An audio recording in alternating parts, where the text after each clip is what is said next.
Well, 2020 has been defined by the COVID-19 pandemic that has thrown the world off its original path into a whole new orbit. The World Bank, in its 2021 Global Economics Prospect Report, says the COVID-19 caused a global recession whose depth was surpassed only by the two world wars and the Great Depression over the past century and a half.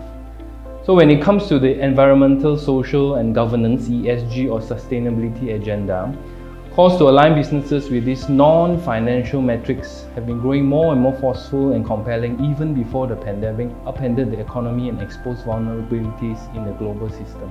For example, BlackRock, the world's largest asset manager with $7.81 trillion in asset management as of Q4 2020, their CEO Larry Fink noted in his annual letter to CEOs in early 2020 that sustainability and climate-integrated portfolios can provide better risk-adjusted returns to investors. So putting sustainability at the center, it will drive the way BlackRock manages their risks, constructs portfolio, designs products, and engages with companies.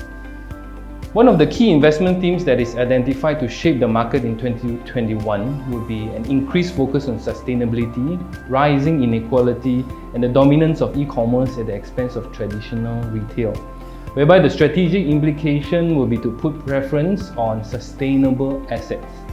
So now as ESG and sustainability is going more and more mainstream, especially in Asia, let us look at a few key trends that will dominate this space in the months to come. One of the key trends is that boards continue to wake up to ESG and sustainability issues. Let me give you an example. The world's largest manufacturer of medical gloves is a company listed in Bursa, Malaysia.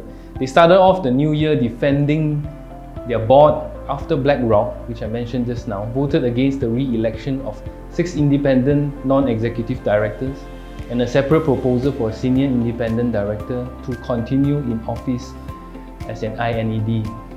Now, BlackRock Institutional Trust Co., a unit of BlackRock, holds 1.07% of the company's shares, making it the 10th biggest shareholder of the glove manufacturer. So what happened was BlackRock, in its January 2021 vote bulletin, stated that they remain concerned about this company's approach to workers' protection, as it is still on the UNGC watch list and faces pending investigations by both the US CBP and the Malaysian government. Now, they explain, as the COVID-19 pandemic ravaged the region, this board failed in a key aspect of oversight responsibility, given that it did not identify and set policies to manage risks, including the health and safety of workers living in its dormitories. So this is particularly surprising given the enhanced awareness and attention to the company's worker safety issues since 2018. Now, this example demonstrates how boards are sternly held responsible and accountable for ESG and sustainability performance and outcomes. So shareholders and stakeholders are no longer just focused on financial performance. In my line of work, I've had the opportunity of conducting many face-to-face discussions with a lot of board members of listed companies. There was once I spent 30 minutes explaining what ESG means to an executive director, and I realized at the end that he did not have the slightest clue of what ESG means. He even asked me who invented ESG and whether I invented ESG. Undeniably, there are still plenty of board directors that are like sleeping beauties waiting for a Prince Charming to save them from their oblivion or denial. But unlike Disney's Sleeping Beauty, the wake-up call is unfortunately more of a tight slap than a gentle kiss. Nevertheless, whether due to carrots or sticks, the trend is that boards are continuing to wake up to ESG and sustainability.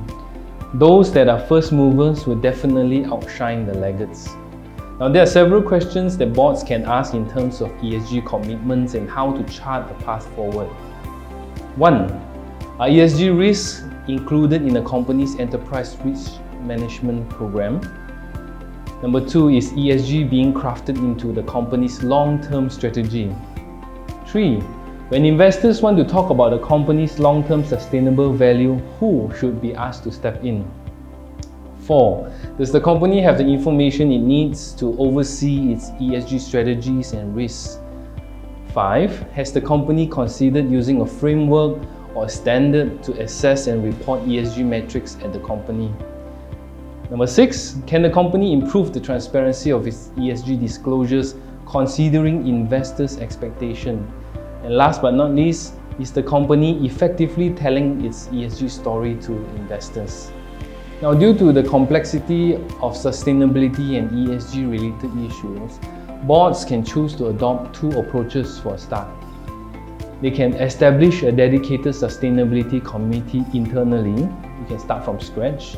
Or they can engage advisory services of an external consultant, which definitely saves a lot of time.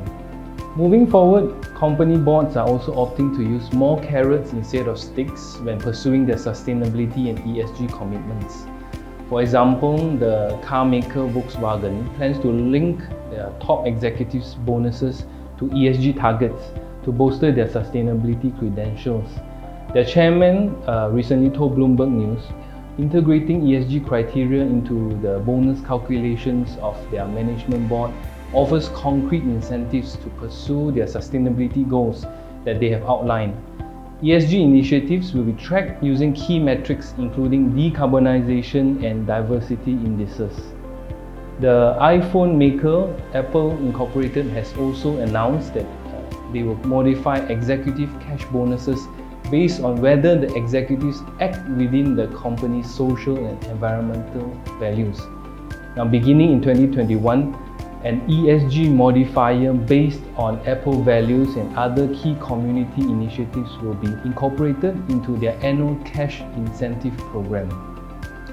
So in the final analysis, since the ESG or sustainability agenda is driven top-down, organizations are only going to improve as their boards and management team begin to accept, learn, plan for, and implement the various dimensions and principles.